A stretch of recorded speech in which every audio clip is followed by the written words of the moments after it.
Okay, Chair, we're live.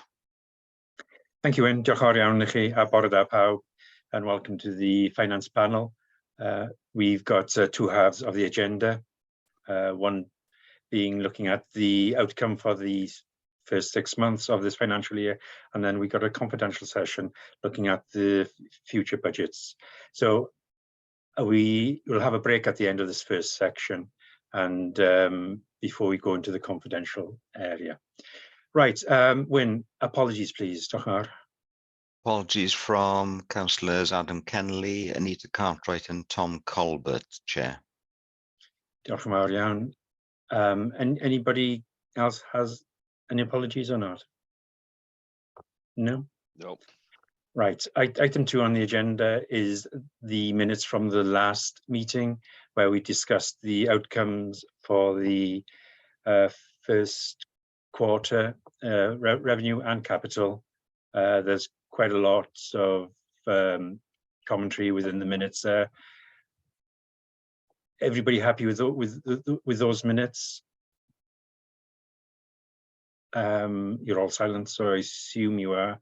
So happy to sign off those minutes. Diolch yn fawr iawn. There were a couple of outcomes at the end about the capital programme, the ongoing capital programme, and the the wish to have a view to see that capital programme, but and they'll be circulated to the panel at some point in time. I'm guessing they're not ready for circulation yet. I'm guessing, Jane and David. Bore da, David. I didn't welcome you as a cabinet member for finance. Apologies. Morning, Alex. Morning. Right. So everybody happy with those minutes? We'll go on straight on to section part 3 of the discussion, which is the outcome for the first half of the financial year. We got 2 parts of that: the revenue and capital. David, are you wanting to do a quick introduction? I'll deliver this report, Chair. Okay. It's a lengthy report, obviously, but I've shortened it to some extent, so hopefully it won't take up too much time. But just be warned, I'm having some terrible problems with my equipment at the moment, and in previous meetings I've been freezing up, so hopefully it'll work properly this morning. So if you just bear with me if I have to revert to some hard copies or something, but here we go. Right, the purpose of this report is to provide Finance Panel with a forecast revenue budget outturn for the 2022-23 financial year based on the position at the end of September, and to explain any changes since the last report for Q1. The current economic situation is continuing to impact on the Council finances. Cabinet considered a report on the 27th of September 2022, which set out the financial challenges facing us, both in the current financial year and on our budgets for the future years. Rising inflation is increasing the financial pressure on the Council's budgets as costs for fuel, food and energy all increase.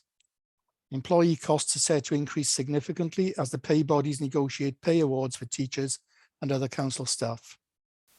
Rising costs are also impacting on our capital schemes as materials and contractor costs increase and the cost of borrowing becomes more expensive.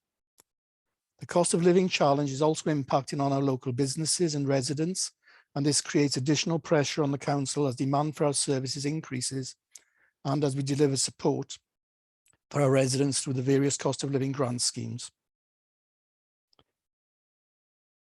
The budget set by the Council back in March is not now sufficient to meet our costs, and the Council is taking action to reduce expenditure and withdraw on our reserves.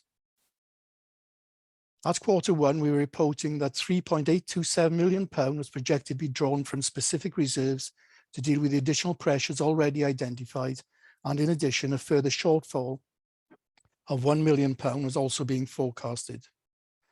The position at Q2 now projects an increasing deficit at £7.064 million for this year. £5.316 million will be funded through the drawdown of specific reserves, leaving a further £1.748 million deficit to be funded from general reserves. The revised projection includes an estimate of the NJC and Teachers' Pay Awards at an additional cost of £8 million to be found this financial year. The approved budget in March set aside funds to meet assumed additional pay costs but these do not fully meet the estimated costs, leaving a £3.7 million gap this year. We've already responded to this increasing challenge. Steps have been taken to pull back on expenditure across the council, which will reduce service expenditure by £2 million over the remainder of the financial year. Some capital schemes will be delayed, reducing the need to borrow, and revised assumptions on council tax collection also improve the position.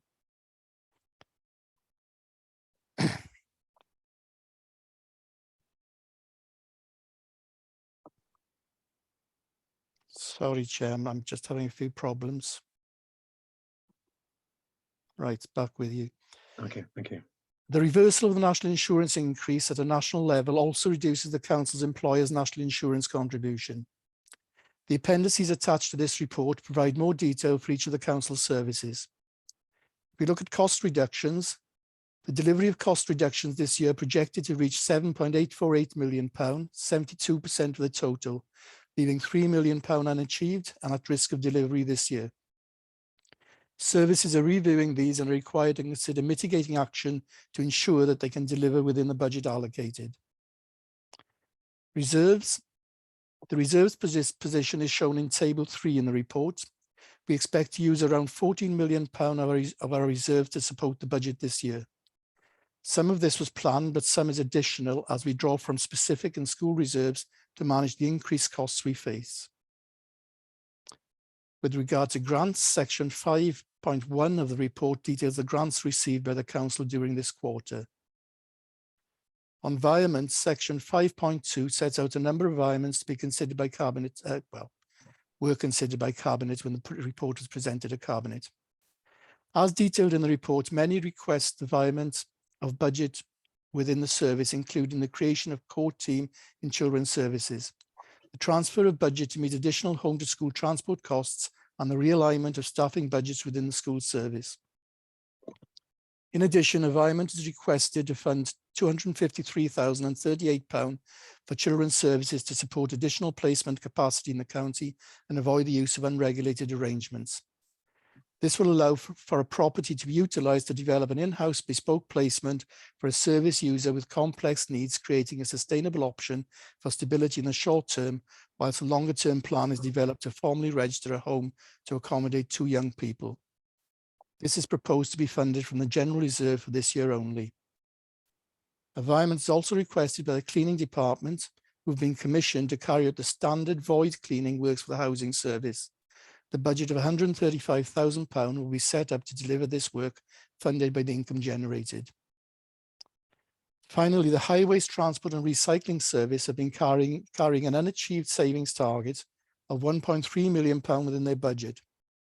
This has been managed within the overall service budget during 21-22.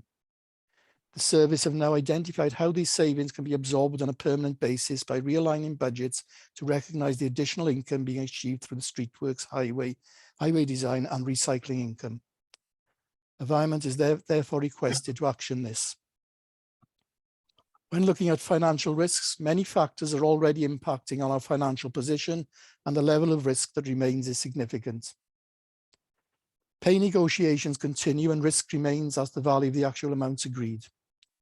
Demand for some services could change, particularly in social care, where winter pressures increase as more people require council support. Rising inflation is recognised in our projections, and this continues to change. The council remains under-borrowed as we continue to utilise our cash reserves to underpin our cash flow. As we need to increase our borrowing, the cost of doing so will rise as interest rates change. Our approach is regularly updated and explained as part of the quarterly Treasury Management Report, which was presented actually to the Audit Committee yesterday. Minimising the call on reserves this year is essential. The increased level of risk will not diminish over the short term, and we are developing the 23-24 budget in an extremely challenging time. Holding sufficient reserves to cover the continued risk is essential to our financial resilience. In previous years, additional funding has been provided by Welsh Government towards the end of the year.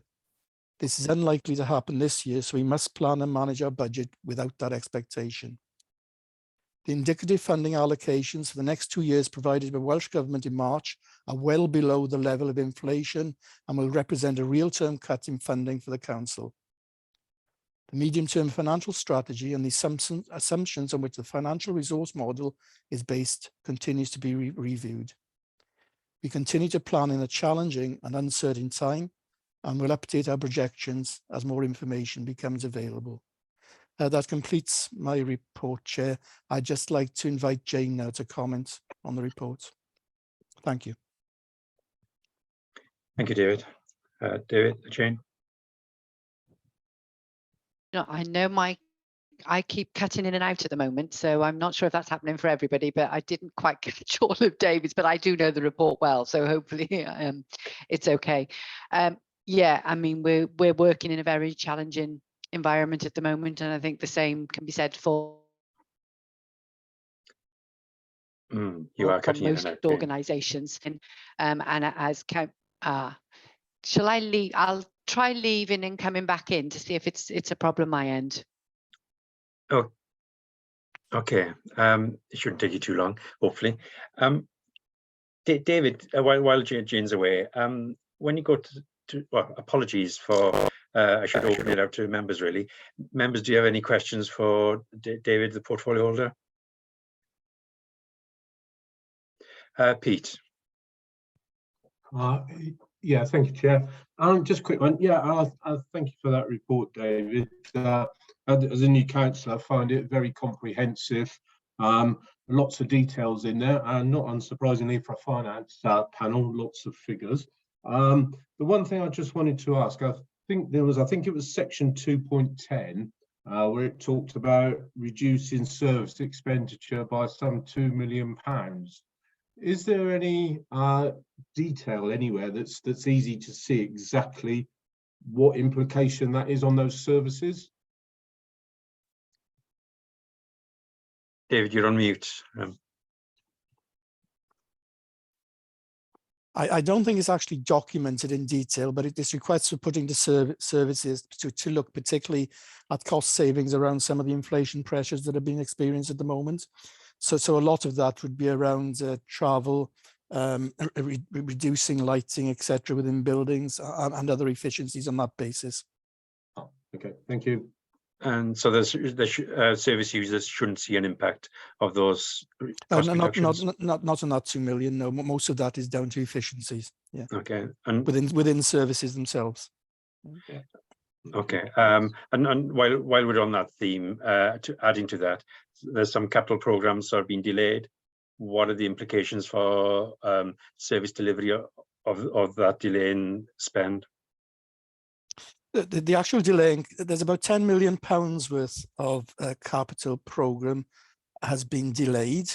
That's going to save about 500,000 against the revenue budget, but that's in the next financial year.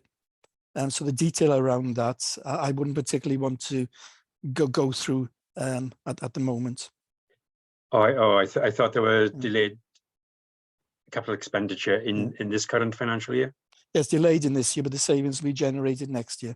But the point I wanted to make was, I'd rather not go into the detail around the actual programs themselves, but I'm quite prepared to discuss that in the confidential session. And I'm just not perfectly, I'm not certain about who this information has been shared with. Okay. Yeah. No. It's just like if there's some investment somewhere, something simply like a new classroom for a school, that would be pushed down to 12 months on the track, and clearly there'd be an impact on the service that provision. But we can go and discuss that in the confidential session if you wish to. Sorry, Arwell. Yeah, thank you, Chair. Now, just clarification. We're looking sort of about 7.2 million sort of deficit at end of Q2. What are we actually projecting at the end of the year? Or are we hoping to sort of maintain it at the current level or not? That is the end of year projection, I think, 7.2 at the moment. Yeah. Yes, it's a projection. Yeah. Of course, it'll be reviewed again at the end of the third quarter. Yeah. And that could obviously change. Well. Yeah, that could obviously change, Arwell, but at the moment, that's the projection for the end of the year. Yeah, okay, thank you. Arwell. Gareth. Good morning, Gareth. You're on mute. Gareth. Sorry for that. Yeah, thank you, Chair. I can see the prudence in this budget, and it looks as if the books can be balanced for this year. What Councillor David highlighted, one of the things he highlighted was the drawdown on the reserves, capital reserves, which is quite significant, 13 million out of 60 million. And that's a trend that you wouldn't want to go into the future, because you've got so many unforeseens like COVID and what have you, that you've got to hold a reasonable level of reserves. I think what this tells me is that this plan now provides a breathing space, which highlights the importance of the medium-term financial plan going forward, because the issues here aren't going to go away, and it gives you some time now to plan ahead and make some tough decisions, which I think are inevitable given the likely level of budgets in the future, the demands going forward. And there will have to be some tough decisions made on things maybe the council has to stop doing or cut back or reduce the level of services. Yeah. So come in there, David, and I'll ask Jane to come in as well. I'll just say planned Jane use of will want to reserves. comment. Jane will want to comment on this, obviously, but all I'll say, Gareth, is that the medium-term financial strategy is going to be what we will be discussing in the confidential session at the end of this public session. So I'm sure a lot of the detail that you've just mentioned and possibly some of the points you've raised we'll be discussing in the confidential session. Thank you. Jane, did you want to comment on the reserves? Yeah, well, I think I am cutting in and out, so apologies, everyone. I'm not sure what's going on. In terms of reserves, yes, absolutely. We have to protect our level of reserves as much as possible. Reliance on reserves to cover off the risk that we're facing and the continued risk that we're facing is absolutely critical. And that's why we review reserves on an annual basis and will be a key element of finalising the budget position, particularly now in this challenging environment. So absolutely critical, yes, and we can pick up on that a bit later when we look at the strategy. Jane, could you just touch on planned use of reserves? Because there's always planned use of reserves. It's not necessarily reserves used on. I think Jane's frozen again. Yeah. I'll leave Jane there for a moment. Or James Chappell, maybe you could comment on that. I can see your hand up. Yeah, so there's a couple of specific reserves set aside to fund things like the financing of new capital equipment, purchase vehicles and things like that, which are a planned schedule, and the depreciation goes in and that flows through the revenue budget as a use of reserve in those years. And again, a similar thing for housing as well. Part of their rent collection is set aside for capital works to the housing stock, and that's a planned process rather than a knee-jerk reaction to, well, not a knee-jerk reaction, a reaction to overspends or things like that.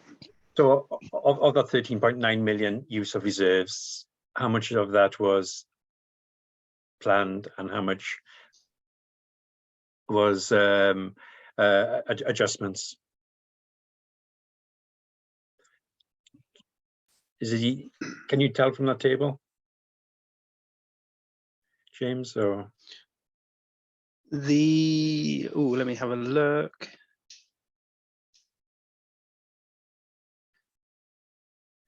The schools delegated would be something that the schools plan themselves, isn't it?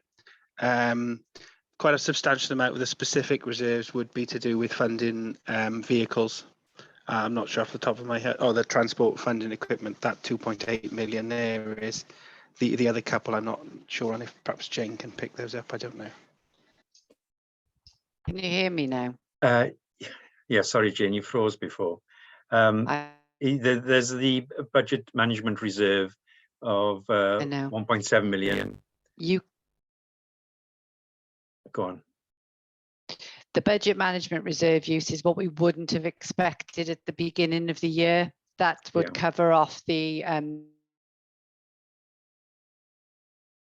the deficit that we're seeing. That was planned towards the year end because we knew prices were rising, but it wouldn't have been planned at the beginning of last year because we didn't have that funding available. So there's quite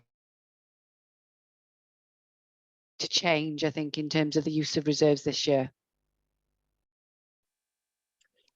Okay, I think we're missing important elements of what you're saying there. I think what Jane is trying to say is that the if I may, Chair, the 1.7 million that's being used out of the budget management reserve is a last resort, purely and simply to try and balance the budget because of the unexpected pressures that have impacted us this year. It's still our hope that we won't have to use that, but obviously, you know, that there's still 2 periods to go yet.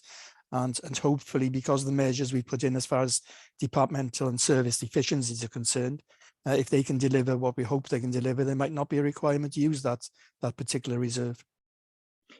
Yes, thank you, David. And that's what I was trying to get across, really. The whole use of the reserves, which is almost 14 million pounds of that, the vast majority of that was planned at the start of the financial year. And there's always flows in and out of the reserves. So, but Gareth's point still stands, still very extremely important. It's the unplanned use of reserves that really does cause concern. So, diolch, David. Chris. Sure. My internet is fragmented as well, so that's why I haven't got my camera on at the moment and that on there. My question is really for my own understanding. In relation to reserves, is there a percentage figure that the council, as a county council, needs to hold in order not to come under question from external audit at all? And Jane or David, I know we've got a target to work to. It's 4% of the net budget, roughly. I think that unless Jane wants a comment a bit more detail, but 4% is the target. And that's a general fund reserve. 4%. 9.3. Yeah.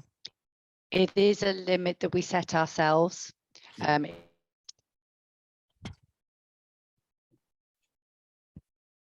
You've gone again, Jane. I don't think we used to. It's not dictated by as appropriate.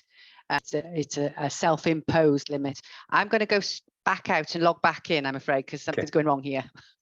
I'll join you shortly. Thanks, Jane. James, would you like to comment? There was a WLGA work, or Wales Audit Office, I can't remember which now, on levels of reserves held in local authorities. There's quite a range of different levels of reserves, wasn't there? Do you have those figures at hand, or can you make a general comment about Powys being in probably at the lower end? I don't, I'm afraid. Sorry, I've joined more for the capital element later on, and I understand the reserves from the capital side. So apologies. Perhaps we'll pick that up with Jane after. Yeah. Okay. No, that's my fault. It's just for the newer members. There's quite a range. There's almost 3 sections across Wales of local authorities. There's a section with really significant reserves, and we are towards the bottom of the 3rd section with more limited reserves. I can see. Chief Exec. Yes, are you commenting on this? Yeah, yes, please. If I could come in, just to clarify that while Jane is rejoining. You're right, Chair. There was a study by Audit Wales, I think it was 2 years ago now, might have been about 18 months ago, where they looked at reserves across the whole of Wales. And it was clear that the reserves in Powys are, as you said, at the lower end. And the main reason for that is, of course, the rural local authorities have seen significant cuts in RSG over the past 10 years or more, where some of the urban authorities in Wales and the cities haven't seen cuts at that level. They've had more of a flat cash settlements, so which has enabled them to develop more significant reserves than we've been able to. But the reserves, we have strengthened the reserves over the past 2-3 years. We have, for example, at the end of, maybe not last financial year, the year before, we did add to the reserves when we got additional grants from Welsh Government quite late in the financial year. We made effective use of those. So the fact that we put money back into reserves two years ago is certainly helping us now, where the global economy has changed and there are significant pressures because of pay and inflation. It does mean we're in a good position now because the reserves are relatively healthy, still at the lower end, but more healthy than they have been for a number of years.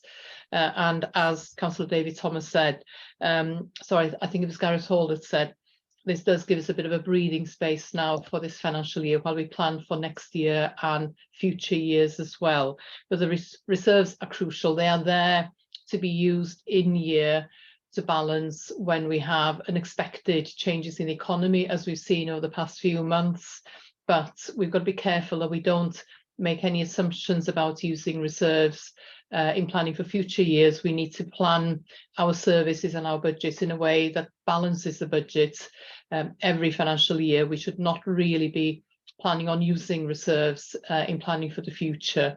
But the reserves are at the lower end, and the requirements, if I remember right, they are set out in the medium-term financial plan.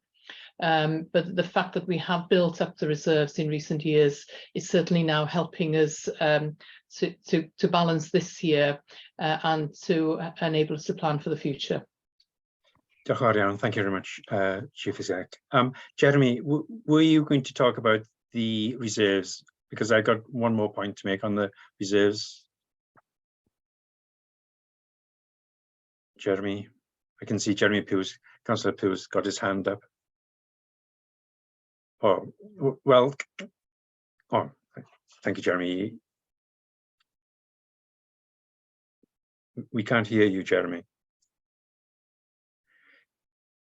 You're off mute now.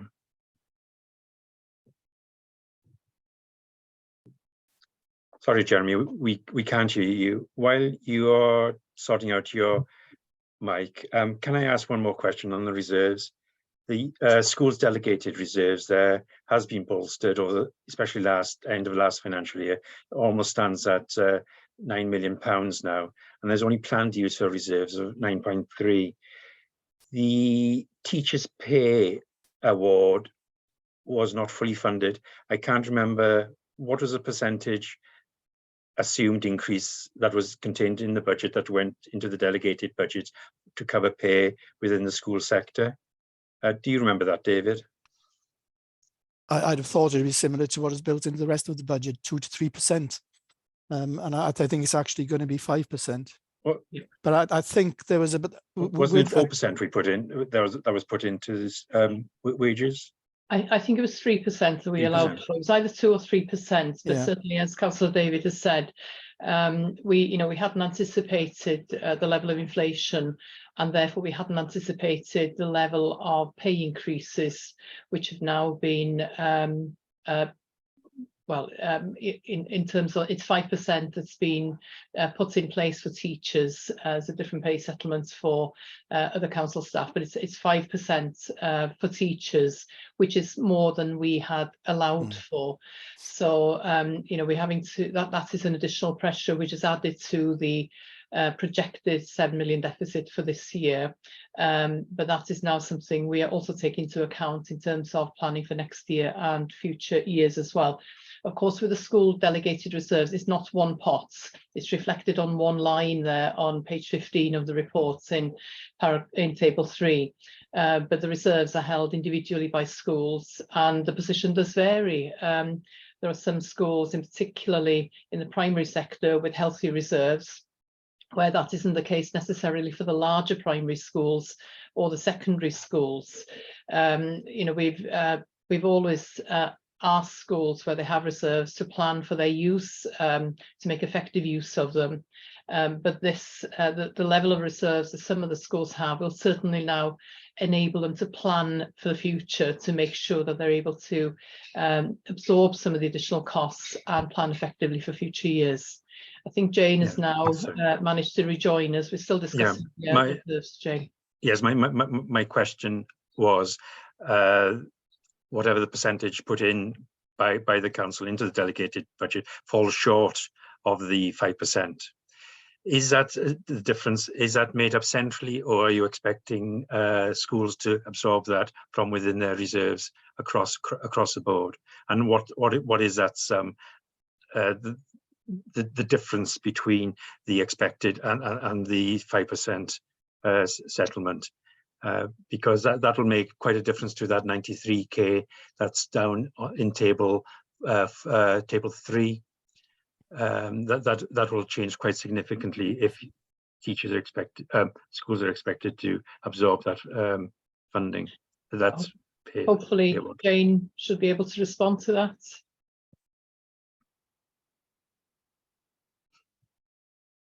Jane's having a bit of a tough time this morning.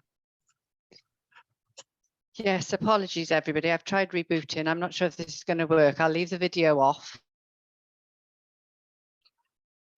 Thank you, Jane. Did you catch? I think I've frozen again, though, haven't I? Did you hear the question, Jane?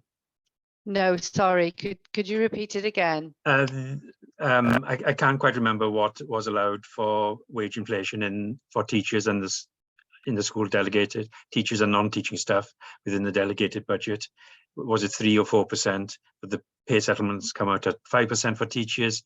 That difference between the expected and the outcome, who's paying for that? Is that coming from central funds, or is it schools expected to absorb that and use their reserves? Because that's going to impact that school delegated reserve line quite significantly in table 3. I think schools are they're expected to absorb that, Chair, because I think the pressure for schools this year as a result of that isn't quite as significant as it will be next year, because it's with an impact from September. So we're able to fund, I think, around to find the remainder to balance up their budgets next year. And if I can get into the report and find the figure, I'll be able to tell you how much that is. Apologies. Okay, Chair. Perhaps we can get that in a written response at some stage. Pete, you got your hand up. Yeah, thanks, Jay. Yeah, I just a general query or comment or point of information for me really is on the reserves point. Do we have a reserves policy that could be of interest to sort of say what we hold reserves for, what the level of reserves are, and I just didn't know if there was a policy there that could be worth a read. Well, David or Jane, I know there certainly is a policy. Yeah. Go on, Jane.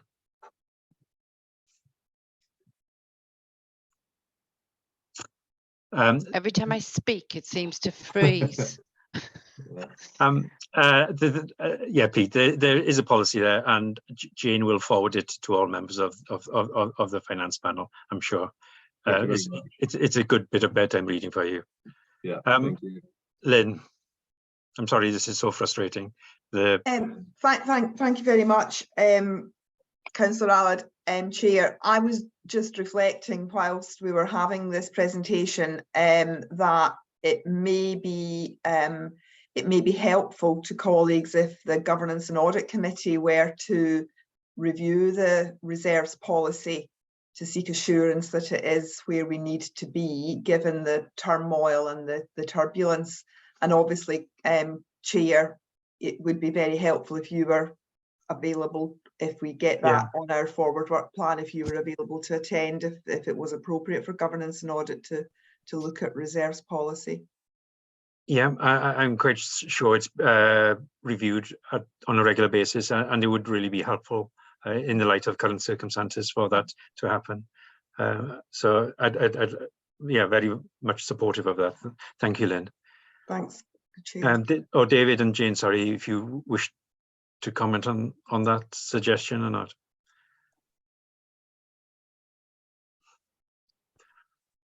I've no objection to Audit Committee looking at the reserves policy as it stands, and if they want to make any recommendations. I don't know how Jane feels about that, but certainly I wouldn't have any objection. Thank you, Councillor David. Thank you. I agree. Yes, Jane likes her reserves policy. Right. Thank you, members. I got one more query to pick up. Really, any other questions from members of the panel before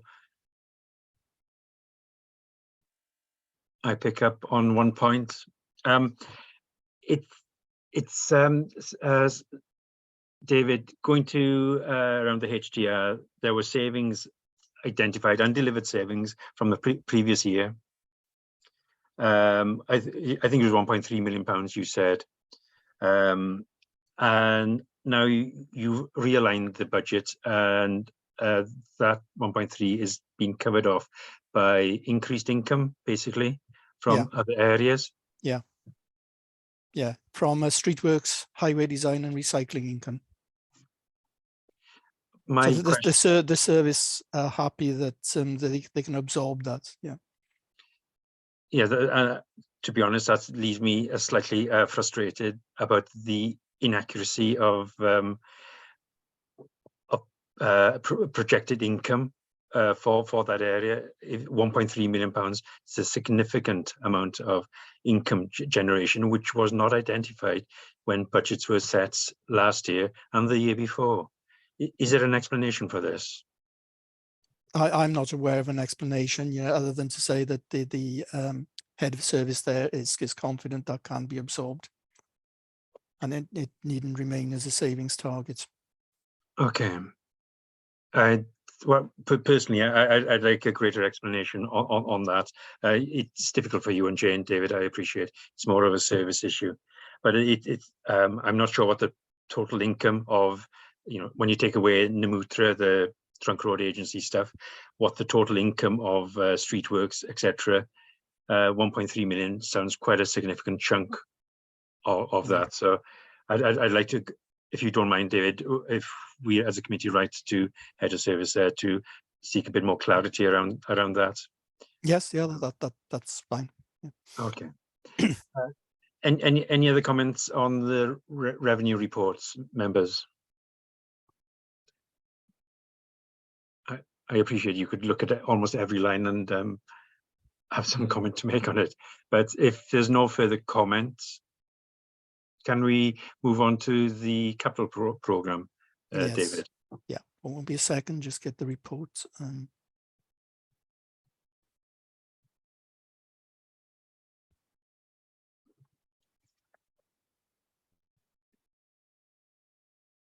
Hope I'm not going to have problems now. No, we're okay. Right, Chair. This report provides an update on the financial position of the Council's capital programme for the current financial year as at 30th of September 2022. The revised programme is budgeted at £96.46 million, following the award of additional grants and the reprofiling of budgets between financial years. Actual spend amounts to £24.37 million, representing 25% of the total budget. 42% or £40.66 million of the capital programme will be supported through borrowing. The interest cost for this is charged to the revenue account.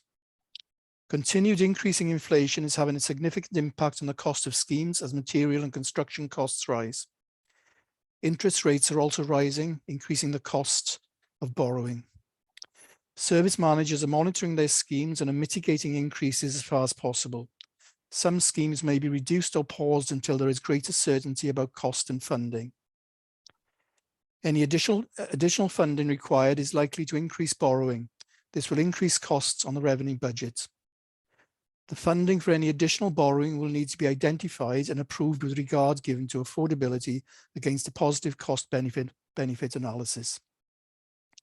The previous report showed that the financial position on the revenue budget is forecasting a £7 million deficit. In order to reduce expenditure, some pipeline capital schemes that haven't progressed to approval stage have been delayed. This will reduce the immediate need to borrow, delivering an underspend on borrowing costs this year of £0.5 million.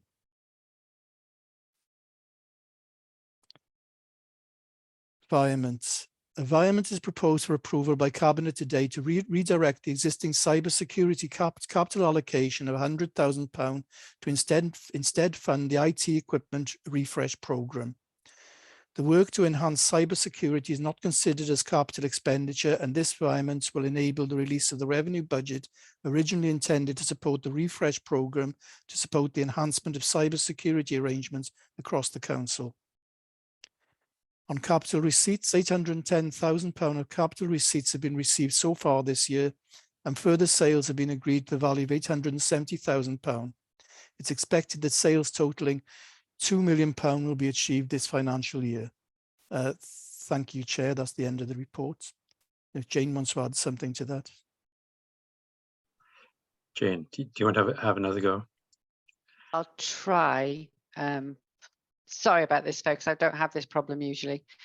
No, in terms of capital, we are delaying some projects. We are seeing a bend of the revenue budget this year, but I'm reasonably content, I think, with where we are in terms of capital. James will be up to speed on this, and obviously he'll be able to answer any questions if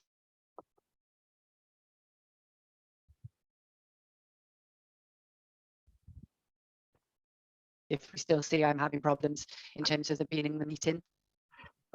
Yes, there's still big chunks of what you're saying missing from my end, Jane. A panel, do you have any questions for Jane or James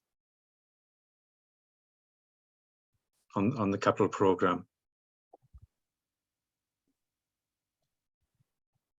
There's quite a bit in the appendices as well, talking about the various service areas as well. Any comments on this at all? Can I, Jane or James, what is the cost of borrowing at the moment and how much has it gone up?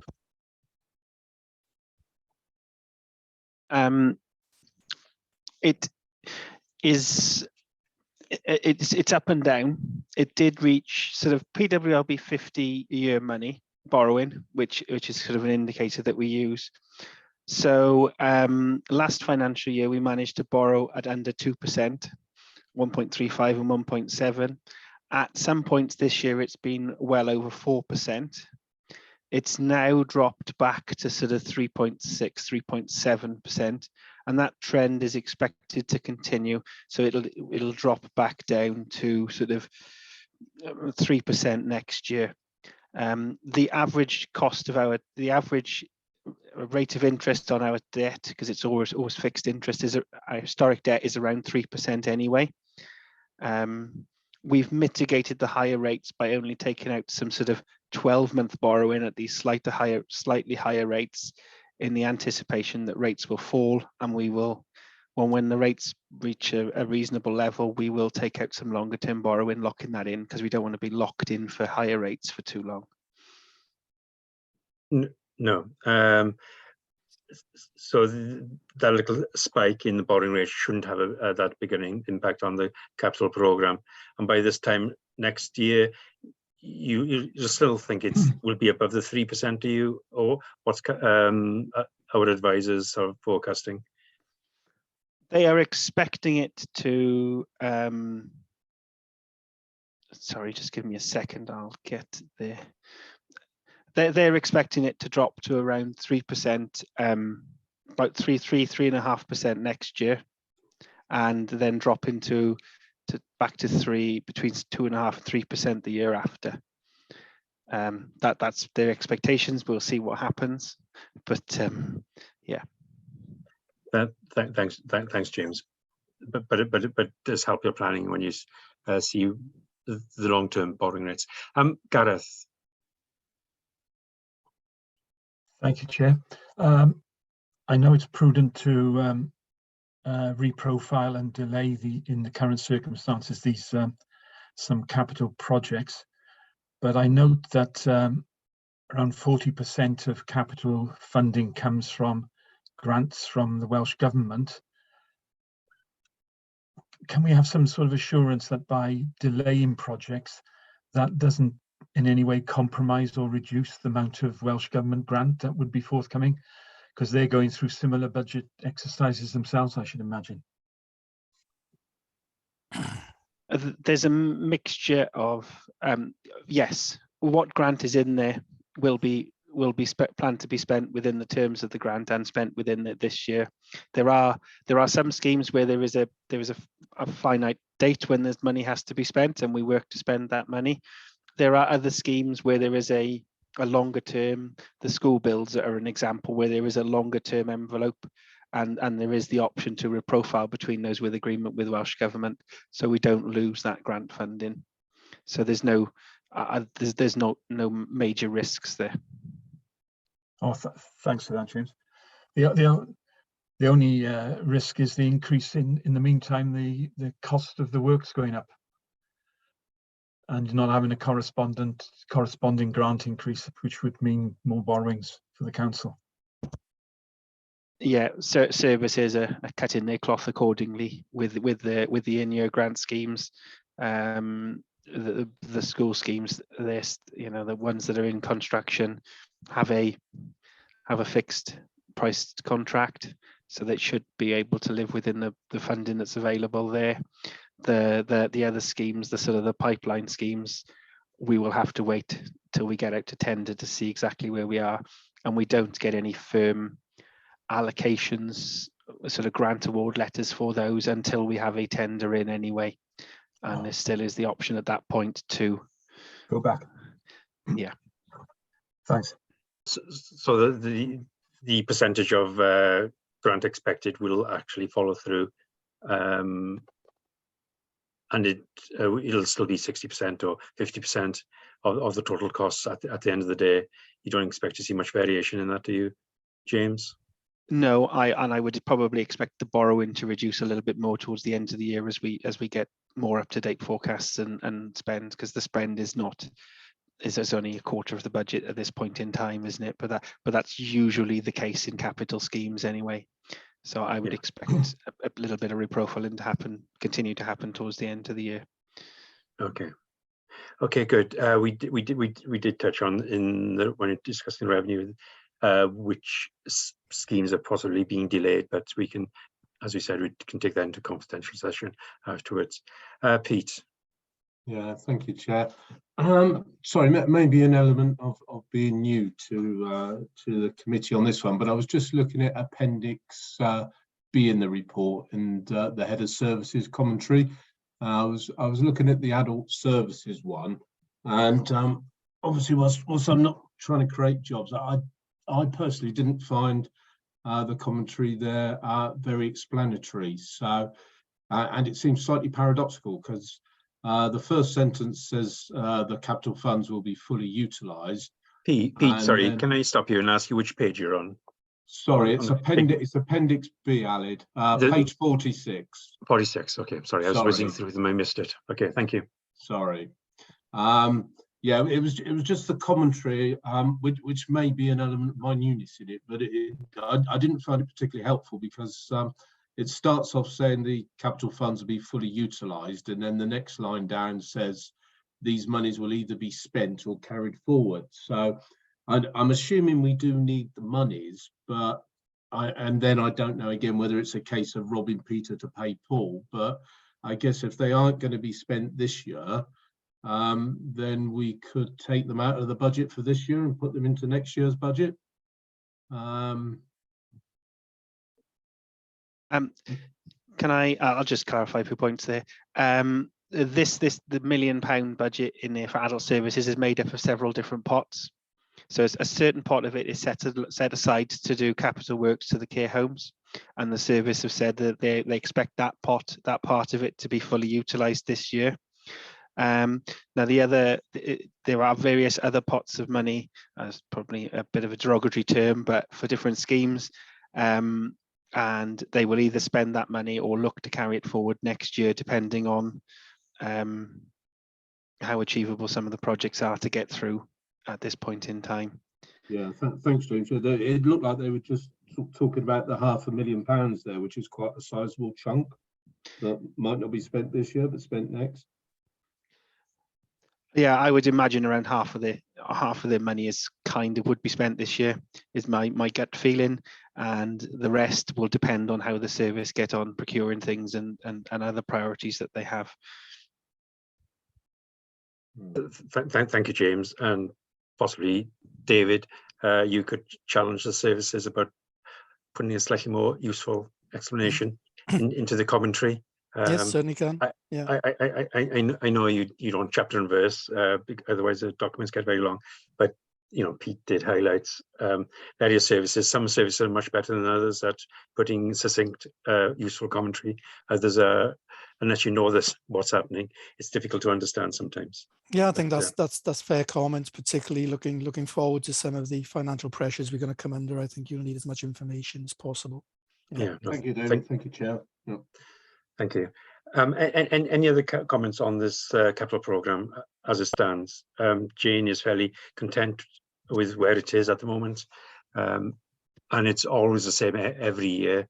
It looks extremely underspent halfway through the year, and then at the end of the year, all of a sudden it gets spent. But any other comments before we move on to the next meeting? No. Great. Wynne, I think that was the last item on the section of the meeting. Oh no, sorry, forward work programme. Item 5, forward work programme. It's hasn't